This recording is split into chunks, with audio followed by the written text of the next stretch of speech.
Welcome to Mershman Seeds Cup of Joe. On this episode, hear an update on what we're seeing in the field. We planted our show plot and test plot this week. Ben and Dylan talk about the trials we're doing this year.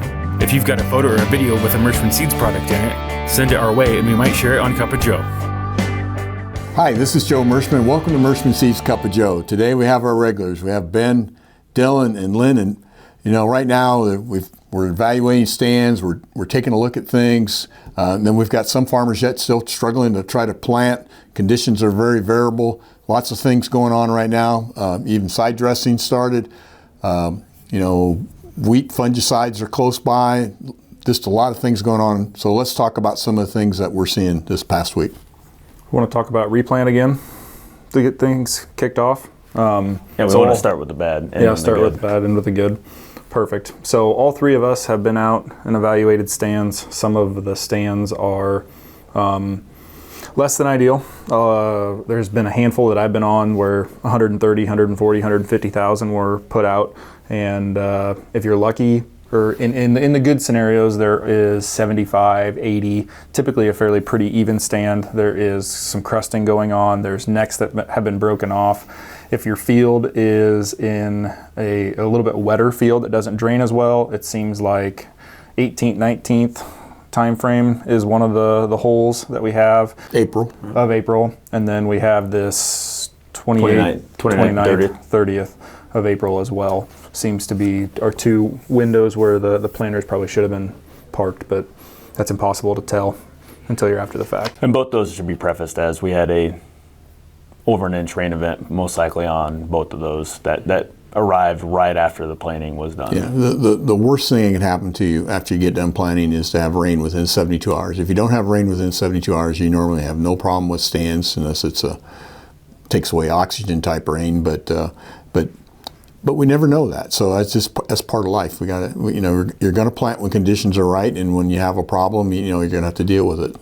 And looking back at it too, I think they're kind of calling. Maybe we got more rain than what they were kind of calling for too, which didn't help. We try and look at the extended forecast. It calls for half an inch. Well, then we get a kind of a hard inch rain overnight, and then it got hot, just like that over the next few days. So that it's not setting you up for much success after that.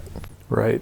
And in a lot of these conditions, the beans were in the ground for 2-3 weeks at a time ahead of when we're seeing the necks starting to break off, at least from the scenario that I've been looking at.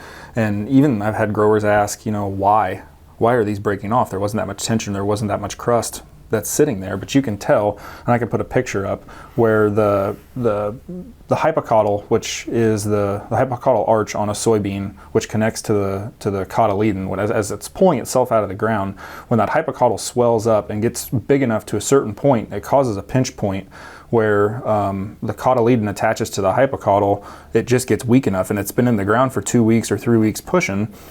It creates that pinch point, makes a weak point, and then the hypocotyl pops up. And some of them depending on the conditions as well, maybe not necessarily seeing snap, but the bean has just ran out of sugar production to have the energy to get itself up and out. It just needed just a little bit more, right at that surface where even if they would go in and rotary hoe, it's not going to save anything. The bean is done. You go and you can look at it, and it might have a tinge of some yellowness to it, but for the most part, there's no root formation coming off of those, and they're basically dead. They don't really know it, and the ones that I've looked at, you probably couldn't even go in rotary hoe anyways, because they're right at that line where if you take the hoe across it, you're going to break it off anyways. So very small number though for up here. In comparison to how many acres that we were able to see get put in the ground in the month of April. Feel sorry for the guys that didn't do it, but for the most part, the guys that did not run into any issues, the stands that we're seeing right now, setting up to have the foundation for an extremely robust plant moving through vegetative and heading into reproduction, hopefully here in a month and a half. Yeah, and to recap what we were talking about yesterday from University of Wisconsin and a lot of the land-grant universities, the upper, there's like 5 or 6 of the upper Midwest land-grant universities that put their soybean information together, and they state that less than 50,000 population, and even 50,000 population stand has a nominal 2 bushel yield difference, and you should probably rather spend your money on an extra herbicide rather than the $20, $30 an acre that it takes to go back across the field. So Yeah, thin stands means you're going to have more weed control problems, so you have to beef that part of your operation up. And right now it's probably the worst it's going to look, and then every day it's going to look better and better. And we've planted, like I said in the past, we've in the reproduction of new soybean varieties that are planted as low as 6 pounds per acre and still can yield 75% of normal. That's at 6 pounds, which is, could be 18,000, population. So soybeans are able to compensate 18 inches in any direction. We have a lot of data to show you what skips look like. It's in our replant manuals that all of our dealers have, and we're glad to go over it with you. But normally, if it's best to keep what you have, because replanting does not necessarily mean that you're going to get a better stand, because the same thing can happen again. you're exactly correct. One of the other things we wanted to touch on this week, I wanted to highlight a trial that we have that's actually was planted this week down in Fort Madison, where we rent 100 acres from the fertilizer division. And how we have this trial set up, I think it's going to be a fun one to harvest with. So in this corn plot, we have the untreated checks, which we went in and planted first so that they wouldn't be contaminated by anything else that we had going on with the treatments that I'm going to talk about here in a minute. So we have a hopper throttle. We have hopper throttle with ether on the corn, and we will have that with and without a fungicide.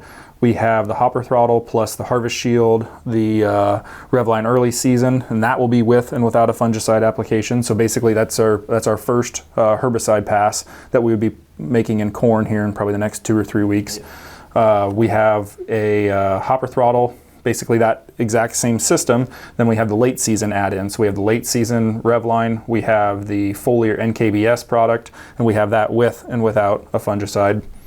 And we will have that plus the late treatment. So it will have 2 shots of fungicide added to it with more foliars later on in the season. And then we have some FMC trials. So I'm a big fan of Xyway. FMC wanted us to look at a handful of their different trials. So we're looking at Xyway with and without a fungicide at tassel time frame. We have Ethos, which is their, it's a bioinsecticide for in-furrow purposes, and then we have a nematicide called Xerinar, and we have that with and without fungicides as well. So that plot was planted on Thursday or Wednesday of this past week, so we are going to be watching that very closely 6-7 days from now to be watching emergence, see if there's any differences in what we're looking at. But you know, when we've had Peter on, or when we've talked about these Meristem trials or the Meristem program, we're basically looking at what does it look like when we have additions and eliminations from each step in that process. And then we have, like I said, checks all the way through. So we'll be able to go back and look at what those, what the untreated check looks like against it. So we kind of have the same thing going on in soybeans with, why don't you explain how you have that laid out in the West Point plot? Yeah, so we, the show plot here in West Point, we got it planted Thursday of this week. We're kind of doing the same scenario a little bit that we're doing with the corn, but on soybeans. So we've got just regular hopper throttle, and then hopper throttle, harvest shield complete, and then Revline early season. So we've got the early PGR, and then the stress mitigator, and then also we're going to add the NKBS in late season later on in the season. So these will all go against our normal standard checks with our Sultra and Shinemco on our normal seed treatment. So it'll be kind of they're shorter plots, shorter reps, but it'll still give us some sort of kind of point in the right direction on how things respond. Yep. No, I'm excited. We've been as everybody else fights, we've been fighting planter issues a little bit. We kind of wanted some of this stuff in the ground 2 weeks ago, but we got all the kinks worked out, and plots are in, and now we're waiting for maybe a little shot of rain and some warm weather and start making evaluations. So I think I like to point out on these plots why we're Another reason why we're really excited about it, though, it gives us an opportunity to, touch and feel and see this stuff. So that way, when we're talking to you, the dealer or the farmer, we like to have that confidence to know that we have seen it. We have, put it into productions. That way, we know maybe some things have some quirks or whatnot, and try to basically uncover everything that we can uncover. That way you're better prepared and the most information. And then, with the plots as well, it's really nice for us to be able to, like the soybean and the corn plot, we have every variety that we have in the guide out there, or most that we have out there. So we're able to have something that we can show customers or ourselves go out and make evaluations on, how the intricacies of the different plants operate. Right now, last year was Dylan would go out and make evaluations. Which one seemed a little more mainline, which one has great branching potential. So when we're talking about all this stuff and talk about information related to our hybrids and varieties, most of it is coming from firsthand information that we're passing along as well. Some of it could be anecdotal, some of it is replicated, but we're pairing that with the already massive amount of data that we're receiving from MS Technologies on the beans and our originators on the corn side. So I don't want to call it ground truthing, but I mean, it's essentially what it is. We're ground truthing these products versus what we see, and then getting some pretty decent data that comes out of it that we're able to provide to the dealers and the growers on information related to that. So we got to be shown, the data, and then put it into practice. And that's the fun part about you guys putting in the one down in Fort Madison, is being able to see how the different, hopefully different synergies that we're going to see out of those products, because we are to the point. We've talked about it before that the genetic potential is humongous. We have some guys that are getting some very, very high yields out of their standard grower practice.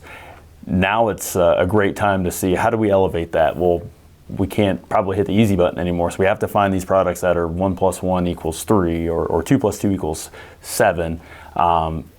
And to do that, we have to put some of these in practice and figure out where that's at. And that goes above and beyond the information that Meristem provides for us, and then also some of the evaluations that University of Illinois is working on. So when we're giving you guys information, I mean, it is coming from third-party sources, first-party source within ourselves, and then obviously the stuff that we're getting from our providers. So and not to mention our customers too, because they're splitting planters with the Meristem products, and we've had a lot of them say, well, I've got side by sides and all this stuff. So it's all going to come together this fall and this summer as we look at things, and to be able to say, when you're planting super early or you're in super stressful conditions, are these products making a difference? And we feel they are. Yes, absolutely. And post timing is coming up very quickly, and it's time, if you're interested and want to chit chat about any of these things. The Harvest Shield Complete and the Revline Early Season are the next two products that you should be looking at adding to your post herbicide pass. So, which is coming up very quickly for guys around here. We have product on the floor. We can get it to you very quickly. So, anecdotally, we have had guys reach out, send pictures, talk about darker, greener plants, further staging, better, bigger roots. They're like, it's kind of hard to tell, but I think there's something there. So we're getting good results from what we've seen so far, what's already out of the ground. So so planting will wrap up hopefully in the next few days. It doesn't sound good for weather next week for a lot of areas, but it's been a real struggle for our southern customers, and we hope that they can get that crop in. So. Yep, absolutely. A couple other things we've gotten this week. Wheat is heading out in the northern part of our territory, so northeast Iowa. I got some pictures from our sales rep up that direction.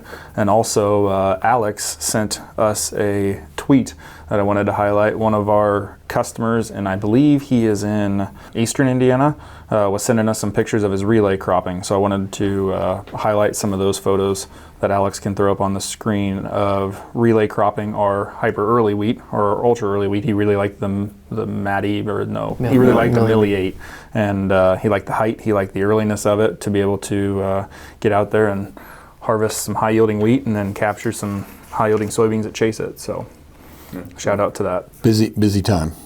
Absolutely. Anything else? Well, we'll get to the corny joke section. I don't know how good they are this week, but I tried. Okay. first thing I want to do, you know, my brother Henry that runs the fertilizer side of the business. You know, we work hand in glove. A little competition now and then. You know how that goes with your brother. But anyhow, I'm a little bit worried about him. I'm starting to get really worried because I noticed that anytime he drives by a dairy farm, he pulls over and leaves a few dollars on the fence. Doesn't he know that cow tipping is illegal? Okay. Now I got a question for you guys. Okay, you guys are pretty smart.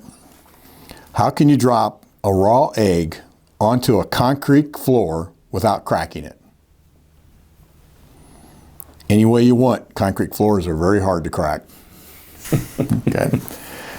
And the last one's a story. Okay, the story. Story about 3 men that died and went to heaven. So the 3 men were at the gates of heaven, but there was only room for 1 into heaven. St. Peter asked them, tell me how you died, and whoever has the best story gets to go on into heaven. Well, the first man says, I was adamant, my wife was cheating. I came up to my apartment on the 24th floor and walked in only to find my wife by herself. I was pleasantly surprised until I saw a man hanging off the edge of the balcony just by his fingers. I went over to him with a hammer, hit his hands until he let go. He fell in some bushes and was still alive, so I grabbed my refrigerator, lifted it over the edge so it would fall on him, and after all that heavy lifting, I died of a heart attack. Oh, that's terrible, said St. Peter as he turned to the next man. What about you? Well, I was on the 25th floor and on my balcony doing some yoga, and I fell over the edge. I was hanging on just by my fingers when I saw a man coming over. I was so relieved, but then he started hammering my fingers and I fell in a bush. I was alive but very sore. Then he threw a refrigerator over the edge right onto me, and here I am. And St. Peter said, well, that's terrible. What about you, the third man? Well, I was hiding in the refrigerator. Okay. Anyhow, that's the way it goes. Now, I've had actually a complaint about my corny jokes. A guy said, stop with the corny jokes. You know what I told him? What are you going to do? Call the crops? We better stop at that. Maybe should have stopped earlier. Maybe should have stopped earlier, Ben said. Okay, anyhow, thanks for watching this week. We hope your family is safe and healthy and things are going well. We'll see you next week.